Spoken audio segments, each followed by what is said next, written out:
The Special Breed, by Richard F. Stratton. There is but one blasphemy, and that is injustice. Robert Ingersoll. Has there ever been a breed so unjustly maligned as the American Pitbull Terrier? I suspect that there has been none, and I'm in a position to know, as I have been around a long time, and much of that time has involved dogs in one way or another.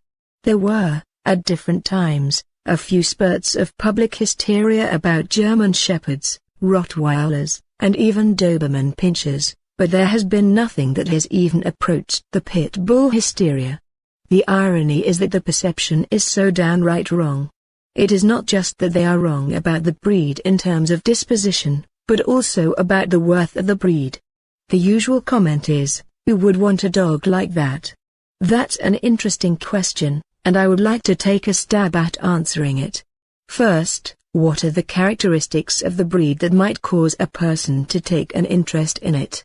For one thing, a surprisingly rock-solid disposition. That is nothing short of incredible to most people, since the breed is most infamous for its history as a fighting dog nonpareil. Disposition is normally what is accorded humans, but the dogs also make friends with other dogs too. That can happen if they are raised with the dogs. I can think of many instances, the Colby dog who allowed little Yorkshire Terriers to bully him, for one, and I have told his story before.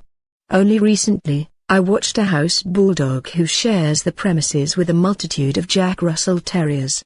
When she enters the house, they take turns ambushing her and hanging from her ears and various other parts of her anatomy.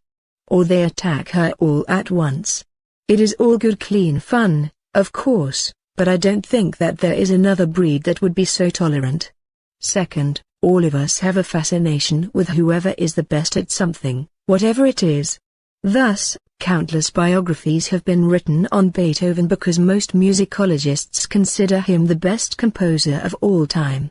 Similarly, Bobby Fischer, the former world chess champion, has been covered by many books because many considered him the best, or certainly, one of the best of all time. Well, the American Pit Bull Terrier is the best, too. Everyone knows that. In fact, that's part of the problem, because what he is the best at is somewhat infamous. However, his enthusiasm and athleticism spills over into other fields. He is also the best at handling rough stock. Yes, even better than Border Collies and Queensland Heelers. Of course, the dogs have to receive special training for these endeavors. In addition, I once knew a retriever trials trainer who had trained his own dog, an APBT, to do all the things retrievers do, and surprise, he was better than the dogs that had been bred to do it. The Achilles heel was that he couldn't endure the cold temperatures that the retriever breeds can tolerate because of their thick coats and heavy body fat. Only a couple of decades ago, coon trials were restricted to coonhounds because of the fact that APBTs were winning the national trials. Third, I limit myself to just 3 traits even though I could go on. Many of us like the fact that the breed comes in all sizes.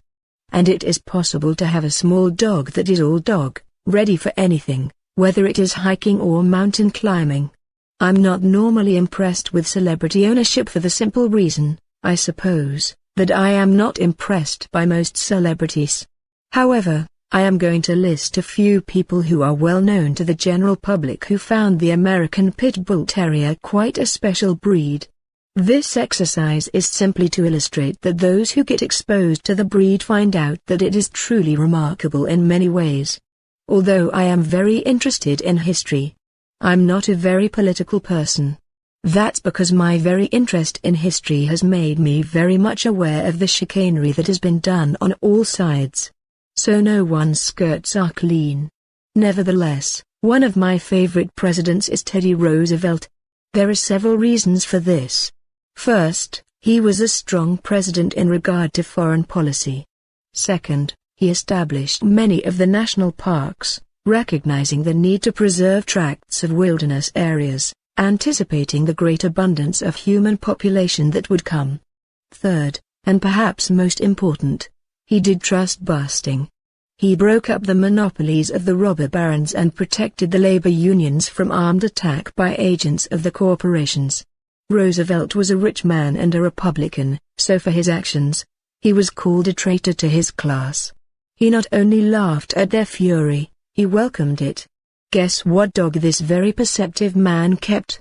At the White House, no less.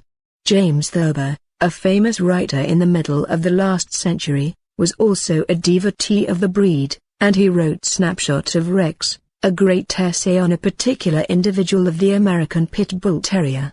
This was during a time that the breed was but little known, and that has been the situation with the breed, right up to just 2 or 3 decades ago.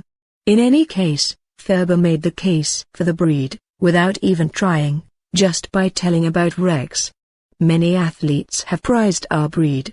Jack Johnson was pictured in one of my books with John P. Colby, and he was a great enthusiast for the dogs, as was Jack Dempsey and many others, but boxers aren't quite the heroes that they once were.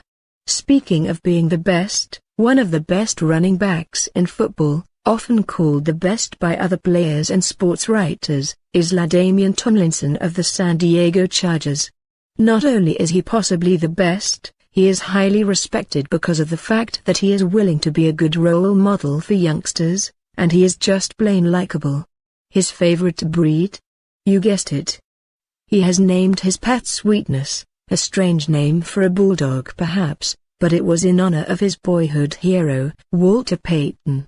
In addition to famous people, there are members of professional groups that especially appreciate the breed, once they get a chance to know it. One that I am thinking of is the veterinarian profession. Nearly all that I have known have been full of praise, and they love to treat the breed because they are cooperative and trustworthy as patients. Trainers, too, learn to love the breed, even though they are not necessarily the easiest breed to train.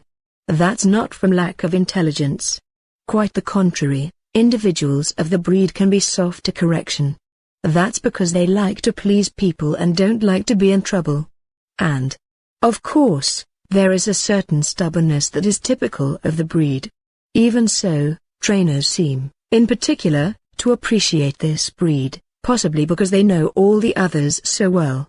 One respected trainer was asked to name his favorite breed. When he named ours, he was asked his second favorite and gave the same answer. I know what he meant.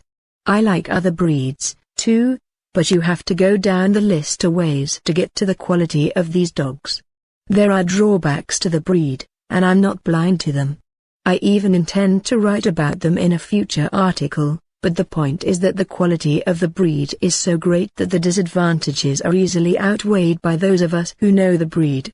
Even those who aren't devotees to the breed, but nonetheless know it, will acknowledge that this is truly a special breed. That makes the general nonsense that is spewed about them particularly galling. It is a great injustice to a truly deserving breed.